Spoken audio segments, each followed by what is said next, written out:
for this, we are going to calculate the parameters, which are the weights and biases. Weights are the total number of connections, and bias output of each neuron. So let's find them. For the weights, we are gonna just multiply the number of nodes in one layer with the number of nodes in the next. So we have 3 input layers and 3 nodes in this, so we are going to get 3 into 3 equals 9 weights. And then similarly for the second layer, from layer 1 to layer 2, we have these 3 nodes into 2 nodes, which is 6 weights. And then we have for the weights from the hidden layer 2 to the hidden layer 3, we are going to multiply 2 into 1, which we are going to get 2 weights. So the total number of weights, for the total number of weights, we are just going to add these 3 weights, which is 9 plus 6 plus 2 equals 17 weights. And then the biases, there is one bias for every neuron except for the input neurons. So the biases in the first hidden layer has 3 neurons, so it has 3 biases. Similarly, the second neuron in the second hidden layer has 2 neurons, so it has 2 biases. And similarly, the output layer has 1 neuron, so it has 1 bias. We're going to add them up, we're going to get 6. And for the total number of parameters, we're going to add the total weights and the total biases, so there are 23 total parameters in this figure. Now let's see how a network makes a prediction. This is called forward propagation, where we pass the input data forward through the layers. So our input for Fatma Fayaz is 223. Since our model isn't trained, so we are going to assume the values for all 23 parameters. So I have picked some random numbers for weights and biases of all these 3 layers for this network.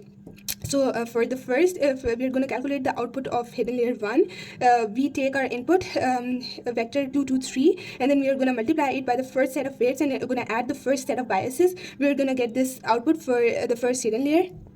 So we did just some matrix multiplication, and we got this vector z1, and then we are going to pass it through the ReLU activation function, which basically just turns any negative number into zeros. And the output of this result is from our first hidden layer, and then we are going to pass this this as the input to our second hidden layer, and then multiply it by the second set of weights, and then we're going to add the second set of biases, and then going to do some matrix multiplication, and then we're going to get this z2, which is this vector, and then we're going to pass it through the ReLU activation function again.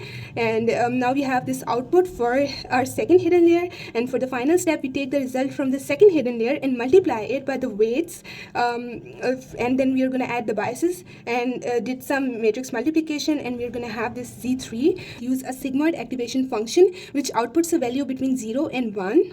So for this example, our final output is 0.9981, and then we have to set a rule in binary classification model. That is, if the output is greater than 0.5, we predict pass, otherwise we predict fail. So since 0.9981 is greater than 0.5, so our network predicts pass for Fatma Fayaz. The output labels for Fatma Fayaz is fail. This mismatch is expected because the network has not been trained. So the goal of training, for example using backpropagation, would be to adjust the all the 23 parameters, so the output for this input gets closer to 0, that is fail, the actual output.